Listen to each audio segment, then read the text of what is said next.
புத்தாண்டு நல்வாழ்த்துக்கள். அதாவது நம்ம தமிழர்கள் தமிழ் புத்தாண்டை தான் நம்ம விசேஷமாக கொண்டாடணும் அப்படின்ற ஒரு அமைப்பில் இந்த தமிழ் புத்தாண்டு அப்படிங்கிறது வரக்கூடிய ஏப்ரல் 14ஆம் தேதி தொடங்க இருக்குது. நம்மளுடைய தமிழர்களுடைய ஒரு பண்பாட்டில், நம்மளுடைய கணித முறைகளில், நம்மளுடைய சாஸ்திர முறைகளில் முன்னோர்கள் வகுத்து கொடுத்தது எது அப்படின்னு கேட்டிங்கன்னா சித்திரை 1 தான் நமக்கு தமிழ் புத்தாண்டு. பிறக்க போகிற தமிழ் புத்தாண்டு இந்த சித்திரை 1 அப்படிங்கிறது விஸ்வாசு வருடம். அதாவது 60 வருடங்கள் தமிழருக்கு பிரபவ விவ சுக்ல பிரமோத்துத பிரமோத்பத்தி ஆங்கிரச ஸ்ரீமுக பவ யுவ தாது ஈஸ்வர வெகுதானியா அப்படின்ட்டு 60 வருடங்கள் தமிழ் வருடங்கள் கொடுக்கப்பட்டிருக்கு. அதில் 39வது வருடமானது விஸ்வாசு வருடம். இந்த வருடத்தை நோக்கி தான் நம்ம அடியெடுத்து வைக்கிறோம். நம்ம தமிழர்களுடைய கலாச்சாரப்படி பல்வேறு மதங்களும் பல்வேறு இனங்களும் பல்வேறு கலாச்சாரங்களும் இருந்தாலும் இந்த உலகத்தினுடைய ஆதி கர்த்தா, ஜோதிட சாஸ்திரத்தினுடைய ஆதி கர்த்தா அப்படிங்கிறவங்க தமிழர்கள் தான். அப்படிங்கிறதுல எல்லளவு கூட மாற்றம் இல்லை. அப்படிங்கிறத நீங்கள் நல்லா புரிஞ்சுக்கணும். இந்த உலகத்துக்கு சாஸ்திரத்தையும் நாள்காட்டியும் வான சாஸ்திரத்தையும் தொகுத்து கொடுத்தவங்க யாருன்னு கேட்டால் நம்ம தமிழர்கள். நம்ம தமிழ் புத்தாண்டை நம்ம மற்றவங்களுக்கு கொடுத்துட்டு மற்றவங்களுடைய கேலண்டர் எடுத்து நம்ம பயன்படுத்திட்டு இருக்கோம். இது மிகப்பெரிய ஒரு தவறு. இந்த இடத்துல நம்மளுடைய தமிழ் புத்தாண்டை நம்ம பின்பற்றணும்னு சொல்லி ஒரு வேண்டுகோளை நம்ம வச்சுட்டு இந்த தமிழ் புத்தாண்டு எப்படி இருக்குது அப்படிங்கிற அமைப்பையும், தமிழ் புத்தாண்டு என்ன, தமிழ் புத்தாண்டுடைய சிறப்புகளையும் நம்ம பேசுவோம். நாள் என் செய்யும் வினைதான் என் செய்யும் என்னை நாடி வந்த கோள் என் செய்யும் கொடுங்கூற்று என் செய்யும் கூரேசர் இருந்தாலும் சிலம்பும் சதங்கையும் தண்டையும் சண்முன் தோளும் கடம்பும் என் கண்முன் வந்து தோன்றினேன். அதாவது நம்மளுடைய தமிழ் கடவுள் அப்படிங்கிறவர் முருகன் தாங்க. அகத்தியருக்கு தமிழை கற்றுக் கொடுத்தவர் யாருன்னு கேட்டிங்கன்னா முருகன் தாங்க. முருகன் தான் தமிழ் கடவுள். அதாவது அவருடைய பிறப்பு வேணா நம்ம சிவன் பார்வதி அப்படி இப்படின்னு நம்ம சொல்லலாம். ஆனால் தமிழுக்கென்ற ஒரு கடவுள், தமிழினுடைய ஆதி கர்த்தா அப்படிங்கிறவங்க யாருன்னு கேட்டிங்கன்னா முருகன் தான். ஸோ அதனால் நம்ம முருகனை வணங்கி நம்ம இந்த பதிவை தொடர்வோம். சித்திரை 1 அப்படிங்கிறது ஏப்ரல் 14ஆம் தேதி ஆங்கில கணக்குப்படி. ஆங்கில கணக்கை தயவு செஞ்சு யாரும் எடுத்துக்க வேணாம். ஆங்கில நாள்காட்டி தவறானது தான். இது நம்ம சவால் விட்டே சொல்லலாம். ஒரு 15 நாட்கள் ஆங்கில நாட்காட்டியில் காணாமல் போய் அதை தேடி கண்டுபிடிச்சி அதுக்காக நாட்களை திருத்தின ஒரு வரலாறு நம்ம வரலாறு இருக்குது. நல்லா தெரிஞ்சுக்கோங்க. இன்னையிலேருந்து இன்னும் நூற்றுக்கணக்கான வருடங்களுக்கு கிரகணத்தை ஆதி காலத்திலே குறித்து வச்சுருக்காங்க நம்ம முன்னோர்கள். ஸோ அப்படிப்பட்ட நம்மளுடைய தமிழ் வருடப்பிறப்பான விஸ்வாச வருடப்பிறப்பு எப்படி நடக்குது அப்படின்னு பார்த்தீங்கன்னா, திங்கட்கிழமை அன்னைக்கு பிரதமை திதியில் சுவாதி நட்சத்திரத்தில் வஜ்ரம் நாமயோகத்தில் கௌளவ கரணத்தில் பிறக்க இருக்குது. இந்த சித்திரை 1 தாங்க கேரளாவில் ஐயப்பனுக்கு நடை திறப்பு முதல்ல நடக்கக்கூடிய நாள். அப்படின்னா சித்திரை விசு அப்படின்னு சொல்லுவாங்க. விசு அப்படின்னா சமப்படுத்துதல் அப்படின்னு பேர். சித்திரை விசு அப்படிங்கிறத கேரளாவில் விசேஷமாக கொண்டாடுறாங்க. ஏன்னா நம்மகிட்டேருந்து பிழிஞ்சு போன ஒரு மொழி மலையாளம் அப்படிங்கிறது. சரி, விஸ்வாசு வருடத்துக்கு நம்ம முன்னோர்கள் என்ன விளக்கம் கொடுத்துருக்காங்க அப்படின்னா, விஸ்வாசு அப்படின்ற சொல் நேர்மை, நீதி, செல்வம் அப்படின்னு உயர்ந்த ஒரு அர்த்தத்தை வச்சுருக்காங்க. நம்முடைய தமிழ் மொழிக்கு நம்ம தமிழ்லேயே அர்த்தங்கள் தேட வேண்டிய ஒரு காலகட்டம் வந்தாச்சு. சரி, இந்த விஸ்வாசு வருடம் அப்படிங்கிறது நேர்மை, நீதி, செல்வம் அப்படிங்கிற ஒரு அர்த்தத்தில் வருது இந்த சொல் அப்படிங்கிறது. இந்த விஸ்வாசு வருடத்துக்கு உண்டான பலன்களாக நம்ம முன்னோர்கள் என்ன சொல்லியிருக்காங்க அப்படின்னு பார்த்தீங்கன்னா, விஸ்வாசு வருடம் தன்னில் வேளாண்மை ஏறும், பசுமாடும் மாடும் பழிக்கும், சிசு நாசம், மறையோர்கள் வாழ்வார்கள், மாதவங்கள் மீறுமே, மற்றுலகில் உண்டு மலை அப்படின்னு சொல்லியிருக்காங்க. மற்றுலகில் உண்டு மலை அப்படின்னு முடிக்கிறாங்க. இதனுடைய அர்த்தம் என்னன்னு கேட்டிங்கன்னா, இந்த வருடம் விஸ்வாசு வருடம் அப்படிங்கிறது ஒவ்வொரு 60 வருடங்களுக்கு ஒரு முறை 39 ஆண்டாக பிறக்கக்கூடிய இந்த விஸ்வாசு வருடமானது வருகின்ற காலகட்டத்தில் எல்லாம் வேளாண்மை உயரும் அப்படின்னு சொல்லியிருக்காங்க. பசு மாடும் பழிக்கும் அப்படின்னா நம்மளுடைய பசுமாடுகள் அப்படிங்கிறது நல்ல ஒரு முன்னேற்றத்தை அடையும். மாடு ஆடுகளுக்கு ஒரு நல்ல தீவனங்கள் கிடைத்து அதுவும் நல்ல செழித்து வரும். ஆதி காலத்தில் மாடை தான் செல்வமாக குறிப்பிட்டிருக்காங்க. இன்றைக்கி பணம் அப்படின்ற ரூபாய் தாள்களை நம்ம பணமாக குறிப்பிட்றோம். ஒரு முன்னோர்கள்லாம் மாடு எவ்வளோ இருக்குது, மாட்டினுடைய அந்த குப்பை வேஸ்ட்டெல்லாம் எங்கே ஒரு மனிதன் எங்கே சேகரிக்கிறானோ அதை போய் முதல்ல பார்ப்பாங்கங்க. அதை வச்சு தான் அவனுடைய செல்வம் என்னன்றதை குறிப்பிட்டு பொண்ணு கொடுக்குறதா இருக்கட்டும், பொண்ணு எடுக்கிறதா இருக்கட்டும், இதெல்லாம் நம்முடைய மரபில் இருந்து வந்த ஒரு விஷயம். ஸோ அப்போ இத்தனை மாடுகள் இருந்தால் தான் அவன் செல்வந்தன் அப்படின்ற ஒரு கான்செப்ட் முன்னோர்கள் நமக்கு காமிச்சிருக்காங்க. அப்படிப்பட்ட பசுமாடுகள் மாடும் பழிக்கும் அப்படின்ற ஒரு வார்த்தையை அங்கே குறிப்பிட்டிருக்காங்க. சிசு நாசம் அப்படின்ற வார்த்தையை சொல்கிறாங்க. மறையோர்கள் வாழ்வார்கள். மறையோர்கள்னால் யாருன்னு கேட்டிங்கன்னா சமுதாயத்தில் முக்கியமாக இருக்கக்கூடிய பெரியவங்க, மற்றவங்களுக்கு வழிகாட்டக்கூடியவங்க வாழ்வாங்க அப்படின்ற சொல்லியிருக்காங்க. மாதவங்கள் மீறுமே அப்படின்ற ஒரு வார்த்தையும் வருது. மாதவங்கள் மீறும் அப்படின்னா ஒழுக்கக்கேடான செயல்பாடுகளில் மனிதர்கள் நடக்க வேண்டிய காலகட்டங்கள் வரும். ஒழுக்கக்கேடுனா என்னங்க? இந்த விரல் தான் ஒழுக்கக்கேடு, இந்த ஒற்றை விரல் தான். இந்த விரலை வச்சு தான் நம்ம பட்டன் அமுக்கிறோம், காசு வாங்கிட்டு அமுக்கிறோம். இதுதான் மாதவங்கள் மீறுமே அப்படின்றது. ஸோ அந்த மாதிரிலாம் இல்லாமல் மனசாட்சிக்கு துரோகம் செய்யாமல் யார் நீதி பரிபாலனம் செய்வாங்க அப்படின்றத தெரிஞ்சு சரியான வாக்களித்து நல்ல தலைவனை தேர்ந்தெடுக்க வேண்டிய காலகட்டங்கள் அப்படிங்கிறத இங்கே மறைமுகமாக இந்த விசுவாச வருடத்தினுடைய வெண்பா பாடல் அப்படிங்கிறது நமக்கு சுட்டி காட்டுது. இந்த சித்திரை வருட பிறப்பானது மகர லக்னம்னு சொல்லக்கூடிய சர லக்னங்களில் விழுகுது. எப்படின்னு கேட்பீங்க? தமிழனுடைய கணக்குப்படி சூரியன் எப்போது கிழக்கு வானில் உதிக்கிறதோ அதுதான் லக்னம். ஸோ சித்திரை மாதம் 1ஆம் தேதியானது உதிக்கக்கூடிய நேரம் அப்படிங்கிறது கிழக்கு வானத்தில் சூரியன் உதிக்கக்கூடிய அந்த டைம் அப்படிங்கிறது 2:22 அதிகாலை மணி 2:22க்கே சூரியன் கிழக்கு வானத்தில் உதிச்சிடறார். அப்போ அது லக்னமாக போட்டுக்கணும், இந்த வருடத்தினுடைய பிறப்பு லக்னமாக போட்டுக்கணும். ஸோ அப்படி நம்ம போடும்போது மகர லக்னம் சர லக்னத்தில் விழுகுது. முன்னோர்கள் சித்திரை 1ஆம் தேதி அப்படிங்கிறத கண்டறிஞ்சு அந்த 1ஆம் தேதி தொடங்கக்கூடிய லக்னத்தை கண்டறிஞ்சு அதுக்கான பலன்களை பஞ்சாங்கங்களில் எழுத ஆரம்பிச்சிருக்காங்க. ஸோ அதன் அடிப்படையில் சர லக்னமான மகர லக்னத்தில் இந்த புத்தாண்டு அப்படிங்கிறது பிறகுது. இது ஒரு விசேஷமான ஒரு விஷயந்தான். ஏன் அப்படின்னு கேட்டிங்கன்னா, அந்த மகர லக்னத்துக்கு அதிபதியான சனி பகவான் ஒரு பலமான ஒரு நிலையில் வருடப்பிறப்பின் போது இருப்பாங்க அப்படிங்கிற ஒரு விசேஷமான ஒரு அமைப்பில் இந்த வருடப்பிறப்பு அப்படிங்கிறது விஸ்வாச வருடம் பிறக்கின்றது. ஸோ இந்த விஸ்வாச வருடம் பிறக்கும் போதே நமக்கு ஒரு நல்ல செய்தி கிடைச்சாச்சு, இந்த வருடம் நன்றாக இருக்க போகுது அப்படிங்கிற ஒரு விஷயம்.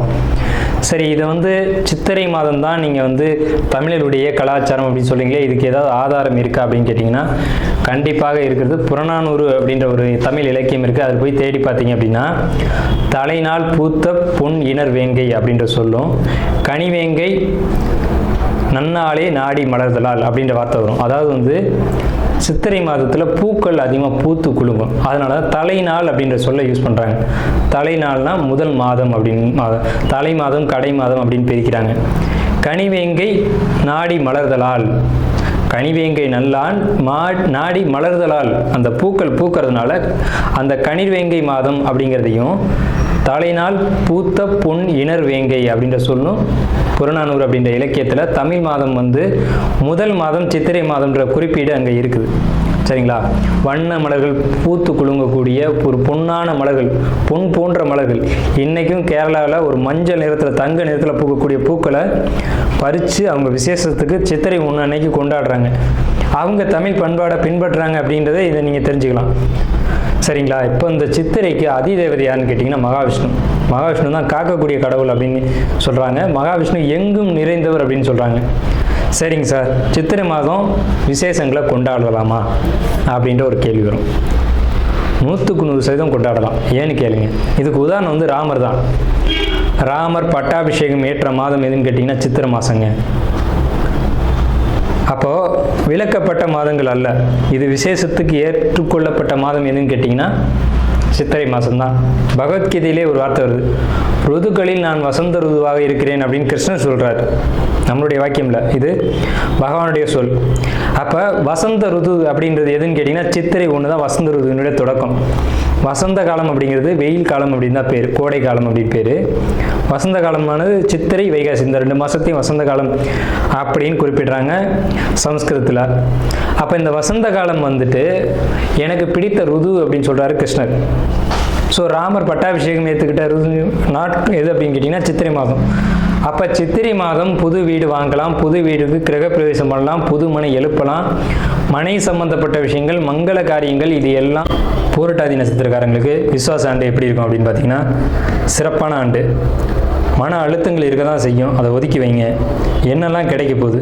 பண வரவு தாராளமாக இருக்கும். பண வரவுகள் மூலமாக உங்களுடைய கஷ்டங்களை நீங்கள் நிவர்த்தி செஞ்சுக்கலாம். நண்பர்கள் உற்றார் உறவினர்களோட சப்போர்ட் கிடைக்கும். மனநிறைவான குடும்ப வாழ்க்கை, குடும்ப சந்தோஷமான நிகழ்வுகள் அப்படிங்கிறது இருக்கும். குழந்தை பாக்கியம் வேணும்னு சொல்கிறவங்களுக்கு அந்த பாக்கியம் நிச்சயமாக கிடைக்கும். திருமணம் இல்லைன்னு சொல்கிறவங்களுக்கு அந்த திருமண பாக்கியம் அப்படிங்கிறது கூடி வரும். அதாவது உங்களுடைய முழு திறமையும் வெளிப்படுத்தக்கூடிய காலகட்டம் அப்படிங்கிறது இந்த விசுவாச ஆண்டு தான். உங்களுடைய முழு உழைப்பையும் போடுங்க. உங்களுக்கு இந்த காலகட்டம் ஒரு பொற்காலமாக இருக்கும் அப்படிங்கிற மாற்றுக்கிறதுக்கு இடமில்லை. குடும்பத்தில் ஏதேனும் ஒரு சுப காரியங்கள் நிச்சயமாக நடந்தே தீரும். அது நல்ல காரியமாக இருக்கும், சுப நிகழ்ச்சிகளாக இருக்கும், சந்தோஷமான ஒரு சுப காரியங்களை நீங்கள் செய்வீங்க. அதன் மூலம் நீங்கள் முன்னேற்றம் அடைவீங்க. மீனராசி, இது காலப்புசு தத்துவத்தில், அதாவது மேஷம் ரிஷபம் எண்ணி வரும்போது கடை ராசி அப்படின்னு சொல்லியிருக்காங்க, இறுதி ராசி அப்படின்னு சொல்லியிருக்காங்க. இந்த மீன ராசிக்கு அன்பு, பாசம், நேயம் இதெல்லாம் ரொம்ப முக்கியமாக எதிர்பார்க்கும். இந்த ராசியை பொறுத்த வரைக்கும் ரொம்ப பாசமாக நடந்துக்குவாங்க, ரொம்ப அஃபேராக நடந்துக்குவாங்க, எல்லார்ட்டையும் அன்போடையும் பாசத்தோடையும் பழகுவாங்க. அப்படிப்பட்ட மீனராசிக்காரங்களான நீங்கள் உங்களுக்கு இந்த வருடம் விசுவாச வருடம் என்ன மாதிரியான பலன்களை கொடுக்குது அப்படின்னு பார்க்குறதுக்கு முன்னாடி உங்களுடைய குணத்தை கொஞ்சம் ஆய்வு செஞ்சுக்கோங்க. ஏன்னா உங்களுடைய குணம் அப்படிங்கிறது எல்லாரும் நல்லா இருக்கணும் அப்படின்னு நினைக்கக்கூடிய ராசி, பொது நலன் கருதக்கூடிய ராசி. ஸோ பிறருக்காக வாழக்கூடிய அமைப்பு அப்படிங்கிறது உங்களுக்கு கண்டிப்பாக உண்டு. இந்த மாதிரியான ஒரு நல்ல ஒரு ராசி அப்படின்னு நம்ம சொல்லலாம். சிம்பிளாக சொல்லணும்னா நல்ல ராசி, அருமையான அற்புத குணங்களை கொண்டவங்க அப்படின்னு நம்ம சிம்பிளாக எளிமையாக சொல்லிவிட்டு கடந்து போவோம். உங்களுடைய குணங்கள் ரொம்ப ஏற்புடையதாக இருக்கும், இந்த சமுதாயத்தால் போற்றக்கூடியதாக இருக்கும். சரிங்க, மற்றவங்களுக்கு ஆலோசனை கொடுத்துக்கிட்டே இருப்பீங்க. உங்கள்கிட்ட பணம் இருந்தால் கூட பணத்தை கொடுத்து கூட ஆலோசனை சொல்லுவீங்க. அந்தளவுக்கு ஆலோசனை கொடுக்கறதுல ஆதிக்கம் செலுத்துவீங்க. ஆனால் அந்த ஆலோசனையை நீங்களே கடைபிடிக்கிறீங்களா அப்படின்றது ஒரு சந்தேகமான விஷயந்தான். சரி, ஓகே. உங்களுக்கு கிரக நிலைகள் எப்படி இருக்குது அப்படின்னு பார்த்தீங்கன்னா, உங்களுக்கு சந்திரன் மேலே சனி, 4ஆம் இடத்து குரு, 6ஆம் இடத்துக்கு கேது, 12ஆம் இடத்து விரைய ராகு அப்படின்னு பேர். ஸோ இந்த கிரக நிலைகள் பாதிப்பை தருமா, வெற்றியை தருமா, வீழ்ச்சியை தருமா, ஜெயிப்போமா தோப்போமா அப்படின்ற ஒரு கேள்வியோடு தான் நீங்கள் இருப்பீங்க. ஏன்னா உங்களை பயமுறுத்திருப்பாங்க ஜென்மச்சனி அப்படின்னு சொல்லி. ஜென்மச்சனி தான், நான் இல்லைன்னு மறுக்கலை. பாரப்பா 12 ஜென்மம் 2 பாங்கான முடவன் சஞ்சார நாளில் சீரப்பா சிறுநோயும் அம்மை வீதி சிவசிவா ஜலபமியும் நோயும் பாரு கூரப்பா குடியோடி போகச் செய்வான் கொற்றவனை குடும்பத்தில் களவு போகும் வீரப்பா வெகுபேருக்கு கொடியோனாகி விளம்புவான் புவிதென்று விளம்பக்கேறு அப்படின்னு சொல்லி நம்ம புலிப்பாணி சித்தரையா பாடல் கொடுக்குறாங்க. அவர் ஒன்றும் எதுவும் தெரியாமலாம் கொடுக்க மாட்டாங்க. ஸோ அப்படிப்பட்ட குடியோடி போக செய்யக்கூடிய நேரம் அப்படின்னு ஜென்மச்சனின்ற ஒரு பாதிப்பை சொல்லியிருப்பாங்க. அப்படித்தானா அப்படின்னா அதுக்கு பின்னாடி ஆய்வு செய்ய வேண்டிய விஷயங்கள் நிறையவே இருக்குது. ஸோ சந்திரன் மேலே சனி வரும்போது மன குழப்பங்கள், மன போராட்டங்கள், மன சஞ்சலங்கள் அப்படிங்கிறது ஏற்படுறது இயற்கையான விஷயந்தான். இதுக்கு தீர்வு இருக்கா அப்படின்னு கேட்டால் கண்டிப்பாக தீர்வு இருக்குது. நம்ம வீடியோவை ஸ்கிப் பண்ணாமல் முழுமையாக பாருங்கள். தயவு செஞ்சு தங்களுடைய பொன்னான நேரத்தை இதுக்காக செலவிடுங்க. மற்றும் நம்மளுடைய சேனலில் தொடர்ந்து ஜோதிடம், வாஸ்து, ஆன்மீகம், பரிகாரம், ராசி பலன் இந்த விஷயங்கள்லாம் தொடர்ந்து பதிவிட்டுக்கிட்டே வரோம். நம்ம சேனலை சப்ஸ்கிரைப் பண்ணி ஆதரவு கொடுங்க. தொடர்ந்து இந்த மாதிரி பயனுள்ள தகவல்கள் நம்மளோட வீடியோக்குள்ளே பார்க்கலாம். சரிங்க சார், இப்போ உங்களுக்கு குடும்பம் அப்படின்ற அமைப்பை பொறுத்த வரைக்கும் பிரச்சனை இருக்கா இல்லையா அப்படின்னு கேட்டால் கணவன் மனைவிக்குள்ளே கருத்து வேறுபாடுகள் ஏற்படும் சார், அதில் மாற்றம் இல்லை. கணவன் மனைவி புரிஞ்சுக்கணும், மனைவி கணவனை புரிஞ்சுக்கணும். இயற்கை தத்துவத்திலே உங்களுக்கு திருமண வாழ்க்கை சிறப்பு இருக்காது அப்படின்ற ஒரு கான்செப்ட் இருக்குது. அதுக்கு இடம் கொடுக்கக்கூடிய காலகட்டம் தான் இந்த காலகட்டம். இது வெறுமனே கோச்சார கிரக அமைப்பு மட்டும்தான், உங்களுடைய பிறப்பு ஜாதகம் இல்லை. எந்த ஒரு விஷயத்தையும் பிறப்பு ஜாதகத்தினுடைய அனுமதி இல்லாமல் நீங்கள் அனுபவிக்க முடியாது. நல்லா தெரிஞ்சுங்க. இந்த ராசி பலன் சொல்கிற விஷயமே முதல்ல தவறான ஒரு விஷயந்தான். கோச்சார கிரகங்கள் ஒரு சம்பவத்தை 20% மட்டுமே முடிவு செய்ய முடியும். இதை கேட்டுட்டு நீங்கள் உடனே ஐயோ போச்சு அப்படின்ற மாதிரி நீங்கள் மன அழுத்தத்துக்குள்ளே போயிடக்கூடாது. நான் திரும்பவும் தெளிவாகவும் சொல்கிறேன், உங்களுடைய பிறப்பு ஜாதகம் தான் ஒரு விஷயத்தை முடிவு செய்யும். உங்களுக்கு இயற்கையிலேயே திருமண வாழ்க்கை சோபிக்காது அப்படின்ற அமைப்பு இயற்கையிலே உண்டு. அதை உங்களுடைய ஆஸ்தான ஜோதிடர்கள்ட்டையோ அல்லது எங்களை மாதிரி ஜோதிடர்கள்ட்டையோ கொடுத்து ஜாதகத்தை தெளிவாக பார்த்து முடிவுக்கு வாங்க. ரெண்டாவது, கேந்திரம் ஏறியக்கூடிய குருபவன் நன்மை செய்வார்னா நிச்சயம் நல்ல விஷயத்தை செய்வார். என்னென்ன விஷயங்களுக்கு? குடும்பம், குடும்ப ஒற்றுமை, கணவன் மனைவி ஒற்றுமை, குழந்தை சம்பந்தமான விஷயங்கள், குழந்தைகளுடைய எதிர்காலம், குழந்தைகளுடைய படிப்பு, பொருளாதாரம், சொத்து சேர்க்கை, இதுக்கெல்லாம் நல்லாவே இருக்கும். ரொம்ப சூப்பராக இருக்கும். ஒரு வீடு கட்டிட்டேன் சார், கிரகப்பிரவேசம் பண்ணல, உடனடியாக பண்ணுங்க. ஒரு வீட்டில் ஒரு சுபகாரியம் பண்ணணும் சார், பெண்டிங் நிற்கிது, அதை செய்யுங்க. முதல்ல 6ஆம் இடத்துக்கு எது கடனை கொடுக்கும், கடனை வாங்கி சுபகாரியத்தை பண்ணுங்கள் சார்.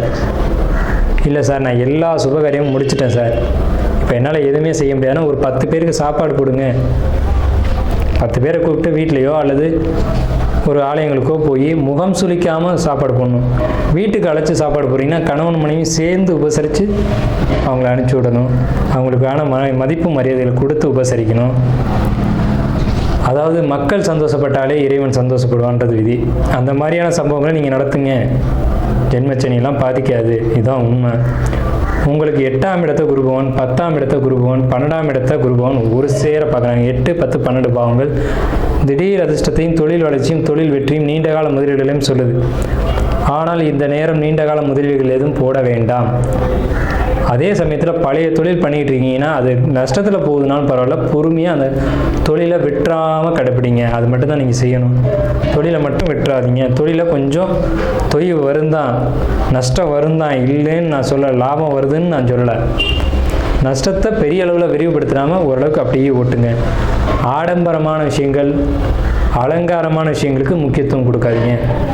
என்ன தேவையோ அத்தியாவசிய தேவைகளுக்கு மட்டும் முக்கியத்துவம் கொடுங்க. குழந்தைகளுக்கு அத்தியாவசியமாக என்ன செய்யணுமோ அதை செய்யுங்க. வீடு கட்டுங்க, அது குழந்தைகளுக்கான ஒரு அமைப்பு.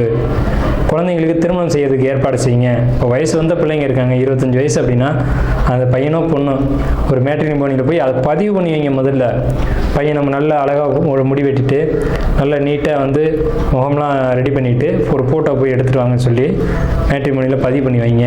திருமணத்துக்கான ஏற்பாடு வேலைகளை பூரா செய்யுங்க. அங்கே உங்களுக்கு எந்த பாதிப்புகளும் வராது. குடும்பம் சம்மந்தப்பட்ட விஷயங்களுக்கு சுபமான ஒரு அமைப்பு தான் இருக்குது. பொருளாதாரத்துக்கு கொஞ்சம் பற்றாக்குறை அப்படின்ற அமைப்பு மீன ராசிக்கு இந்த விஸ்வாச வருடத்தில் உண்டு. விஸ்வாச வருடமே 39ஆவது வருடம் தமிழ் வருடத்தில். இதில் என்ன சொல்லியிருக்காங்க அப்படின்னு பார்த்தீங்கன்னா, விஸ்வாச வருடத்துக்கான பலன்களை சொல்லும்போது, விஸ்வாசு வருடம் தன்னில் வேளாண்மை ஏறும், பசுமாடும் மாடும் பலிக்கும், சிசுநாசம் மறையோர்கள் வாழ்வார்கள், மாதவங்கள் மீறுமே, மற்றுலகில் உண்டு மலை அப்படின்னு சொல்லியிருக்காங்க. அந்த பாடலுக்கு அர்த்தம் என்னன்னு கேட்டீங்க அப்படின்னா, இந்த விஸ்வாச வருடத்தில் வேளாண்மையும் பசுமாடுகளும் பலிக்கும், நல்லபடியாக இருக்கும். மறையோர்கள் அதாவது ஆசிரியர்களும் ஜோதிடர்களும் இந்த மாதிரி முக்கியமாக சமுதாயத்தில் இருக்கக்கூடியவங்களும் நல்லபடியாக வாழ்வாங்க அப்படின்னு சொல்கிறாங்க. இப்போ நீங்கள் மீன ராசிக்காரங்களாக இருக்கீங்க, இந்த துறைகள் இருக்கீங்க அப்படின்னா, ஒரு ஜோதிடராகவோ ஒரு குருமார்களாகவோ ஒரு வழிகாட்டியாகவோ இருக்கீங்கன்னா நீங்கள் கவலைப்பட தேவையில்லை. ஒரு வாத்தியாராக இருக்கீங்கன்னா நீங்கள் எந்த கவலைக்கும் போக தேவையில்லை. நீங்கள் தான் வாழ்வீங்கன்னு சுருதியில் அந்த காலத்திலே ரிஷிகள் சொல்லிட்டாங்களே. ஸோ உங்களுக்கு நெகட்டிவ் அப்படின்ற பலன்களை நான் குறைத்து தான் சொல்லுவேன். அப்படி தான் இருக்குது. தொழிலை பொறுத்த வரைக்கும் பிரச்சனைகளை கொடுக்கும் அப்படிங்கிறதுலாம் மாற்றுக்கருத்து இடமில்லை. தொழில் வளர்ச்சியை குறிக்குமே தவிர நீங்கள் இருந்த ஒரு தொழிலிருந்து டல்லாகி பின்வாங்கி போயிட மாட்டீங்க. முன்னேற்றத்தில் ஒரு படி குறைக்கும் அப்படிங்கிறது தான் உண்மை. ஸோ பாசிட்டிவான விஷயங்கள் தான், சுப காரியங்கள் செய்யக்கூடிய காலகட்டம் தான். குழந்தைகளால் எதிர்காலம் அவங்களுடைய ஒரு விஷயங்கள் எல்லாமே பாசிட்டிவாக இருக்குது. குழந்தைகள் என்ன சேட்டை பண்ணுவாங்க, அது வந்து இயற்கையான ஒரு விஷயம்தான். அதை போட்டு நீங்கள் பெருசுபடுத்தக்கூடாது. 6ஆம் இடம் கடனை ஏற்படுத்தும். கணவன் மனைவி உறவுகளுக்குள்ளே கொஞ்சம் சிக்கல் வரும். அதை ஜோதிடர்கள் அணுகி சரி செஞ்சுக்கோங்க. திடீர் உயில் தான செட்டில்மெண்ட், இன்சூரன்ஸ் பொறுத்த வரைக்கும் இன்சூரன்ஸ் தொழிலில் இருக்கக்கூடியவங்களுக்கு நல்ல லாபத்தை கொடுக்கும். மீன ராசிக்காரங்களாக இருந்தீங்க அப்படின்னா இன்சூரன்ஸ் தொழிலை எடுத்து பண்ணுறீங்களா, சூப்பராக இருக்குங்க, அற்புதமாக இருக்கும். அந்த தொழிலை நீங்கள் அழகாக கன்டினியூ பண்ணலாம். லாபம் பெரிய மடங்கு இருக்கும், நஷ்டத்துக்கு வராது. ஒரு முக்கியமான ஆட்களை போய் பார்க்கணும் சார், போய் பாருங்கள் இந்த காலகட்டத்தில். இல்லை எனக்கு டவுட்டாக இருக்குது, அதெல்லாம் வேணாம், நீங்கள் போய் பாருங்கள். நல்ல ஒரு இன்சூரன்ஸ் கிடைக்கும், நல்ல ஒரு இம்ப்ரூவ்மெண்ட் உங்களுக்கு தொழிலில் தெரியும். அதை செய்யுங்க. அதை விட்டுவிட்டு கவலைப்படுறத முதல்ல நிறுத்துங்க. ஆலய வழிபாடுகளை எடுத்துக்கங்க, கோயிலுக்கு போங்க, கணவன் மனைவி குழந்தைகளோடு சேர்ந்து போங்க. அது ஒரு விரயம் தான், சுப விரயமாக அதை பண்ணுங்கள். அது செய்ய வேண்டிய செலவு தானே, அது செய்யாமல் இருக்க முடியுமா? அந்த மாதிரி அத்தியாவசியமான விஷயங்களை செய்யும்போது உங்களுக்கு அசுப விரயங்கள் நிச்சயமாக நடக்காது. அதே நேரத்தில் இந்த காலகட்டத்தில் அகலக்கால் வைக்காதீங்க. தொழிலாக இருக்கட்டும், குடும்பமாக இருக்கட்டும், எந்த ஒரு விஷயத்துலையும் அகலக்கால் வைக்காதீங்க. கடன் வாங்க யோசிங்க. பெரிய பெரிய தொகையை அமௌண்ட்டை கடன் வாங்காதீங்க. நம்மகிட்ட நகை இருக்குது, நம்மகிட்ட சொத்து இருக்குதுன்னு நினச்சிட்டு வாங்காதீங்க. கட்ட முடியாமல் தடுமாறுவீங்க. அப்போ தான் புரியும். அதாவது சார், ஒருத்தட்ட எதுவுமே இல்லை, அவர் போய் ஒரு வீம்புக்கு ஒரு வீட்டை கட்டுறாரு. எப்படி வீம்புக்கு வீட்டை கட்டுறாரு? வீம்புக்கு வீடு கட்டலாமா? கண்டிப்பாக கூடாது. வாழ்நாளில் செய்யக்கூடிய தவறு வந்து வீம்புக்கு வீடு கட்டுறது. ஏன் ஒரு வாடகை வீட்டில் குடியிருந்துட்டு போகலாம்ல? அரசு வேலையில் இருந்துக்கிட்டு அரசு வேலையில் இருக்கணுன்ற ஒரே தைரியத்தில் வீம்புக்கு வீடு கட்டினா என்ன ஆகும்? அவர் கொடுத்த டாக்குமெண்ட்டு இன்றைக்கி சிக்கலில் நிற்கிது. சரிங்களா? இந்த மாதிரியான தவறுகளை தான் செய்யாதீங்கன்னு நான் கேட்டுக்கிறேன். அந்த மாதிரி போய் நம்ம தகுதிக்கு மீறி வீடு கட்டுறது, நம்ம தகுதிக்கு மீறி ஒரு பொருளை வாங்குறது, நம்ம தகுதிக்கு மீறிய செயல்களை செய்கிறது அப்படிங்கிறது இந்த காலகட்டத்தில் உங்களுடைய தகுதி என்னன்றதை சுட்டி காட்டும். இந்த காலகட்டத்தில் முக்கியமாக மீனராசிக்கு தேவை உடல் ஆரோக்கியத்தில் ரொம்ப கவனமாக இருக்கணும். உடல் நல்லா தான் இருக்குன்னா பிரச்சனை இல்லை, உடம்புல ஏதும் வந்துடாமல் நீங்கள் பார்த்துக்கணும். வயிறு சம்மந்தப்பட்ட விஷயங்களில் பாதிப்புகள் ஏற்படுத்தாமல் பார்த்துக்கணும். இப்போ உங்களுக்கு சிம்ம கேது அப்படிங்கிறதுனால உங்களுக்கு அது 6ஆம் இடமாக வருதுன்றதுனால வயிற்றில் தான் பாதிப்புகள் வரும். வயிற்றில் ஏதேனும் கட்டி வந்துச்சு, வயிற்றில் வந்து ஒரு ஏதேனும் ஆப்ரேஷன் நடக்குது, குடல் இறக்கம்னு சொல்லக்கூடிய ஒரு அமைப்பை இந்த காலகட்டம் கொடுக்கும். வருமுன் காப்போம் அப்படிங்கிற மாதிரி தடுத்துக்கோங்க. தயவு செஞ்சு இது வரப்போகுதுன்றது உறுதி ஆயிடுச்சு, விஸ்வாச ஆண்டில் இது வராமல் தடுத்துக்கோங்கன்னு அடியேன் கேட்டுக்கிறேன். ஒரு பணிவான ஒரு வேண்டுகோளோடு கேட்டுக்கிறேன். உடம்பில் கவனம் செலுத்துங்க. உடம்புக்கு ஒத்துக்காத உணவுகளை எடுத்துக்காதீங்க. இயற்கையிலேயே இதெல்லாம் சரி பண்ண முடியுமோ அந்த முறைகளை சரிப்படுத்துங்க. இதுக்காக ஹாஸ்பிட்டல் போய் அதை செலவு பண்ணு இது செலவு பண்ணுன்ற செலவுகள் வேண்டாம். இயற்கை முறையிலையும் குணப்படுத்தலாம். அதுக்கான வழிமுறைகளை பாருங்கள். ஸோ இதுதான் மீனராசிக்கான பலன்கள். நெகட்டிவான பலன்கள் இருக்குது, இல்லைன்னு நம்ம மறுக்கலை. 50-50 அப்படின்ற ஒரு அமைப்பு தான். 100க்கு 100 நல்லா இருக்குன்னு நம்ம சொல்ல, 100க்கு 100 நெகட்டிவாக இருக்குன்னு நம்ம சொல்ல. 50% நல்ல பலன்னா 50% நெகட்டிவான பலன். அதை தீர்ப்பதற்கான வழியும் சொல்லியிருக்கோம். இன்னமும் தீர்க்கணும் அப்படின்னு நீங்கள் நினச்சிங்க அப்படின்னா, மீன ராசின்றது நீர் ராசி. நீர் ராசிங்களா, ஸ்ரீரங்கம் ரங்கநாதருடைய வழிபாடு தான் உங்களுக்கு வந்து பர்ஃபெக்டான வழிபாடு. மீன ராசிக்கு துன்பம் வருது அப்படின்னா ரங்கநாதரையோ அல்லது திருப்பதி பெருமாளையோ போய் வழிபாடு பண்ணுங்கள். எல்லளவு கூட உங்களுக்கு கஷ்டம் கிட்ட வராது. மீனராசிக்காரங்க இப்போ குறிப்பாக மரண பயத்தில் இருப்பாங்க இந்த விசுவாச இடத்துல. அதெல்லாம் ஒன்றும் வராதுங்க. உங்கள் சுயஜாதகம் அலோவ் பண்ணாமல் எப்படி மரணம் வரும்? உடல் ஆரோக்கியம் கேடும்? அதெல்லாம் கிடையாது. அப்படிலாம் பயப்படாதீங்க. ஒரு பயமுறுத்துறது தான் இருக்க தான் செய்யும். அது கிரக நிலைகளை ஒட்டி அப்படி தான் வரும். ஆனால் மரண பயம்லாம் உங்களுக்கு எக்ஸ்ட்ரா, அதெல்லாம் கூடுதலான பயம். அது தேவையில்லாத ஒரு விஷயம். இருக்கிறதுலையே இந்த காலகட்டத்தில் அதிகபட்ச பயத்தில் இருக்கிறது நீங்கள் தாங்க. அது தேவையில்லாத பயம் நான் சொல்கிறேன். ஒன்று கடன் பயம், இல்லைன்னா நோய் பயம், ஏதேனும் ஒரு பயத்தை கொடுக்கும். நீங்கள் ரங்கநாதரையோ அல்லது திருப்பதி பெருமாளையோ வழிபாடு செய்யும்போது, அது ஒரு ஏகாதசி திதியிலையோ அல்லது உத்திரட்டாதி நட்சத்திரத்திலையோ நீங்கள் போய் வழிபாடு செய்யுங்க. உங்களுடைய கஷ்டங்கள் எல்லாம் இறைவன் ஒதுக்கி கொடுப்பார் அப்படின்ற உறுதிமொழியை கொடுத்து நம்ம இந்த வீடியோவை நிறைவு செய்வோம். நன்றியும் வாழ்த்துக்களும் வணக்கங்களும்.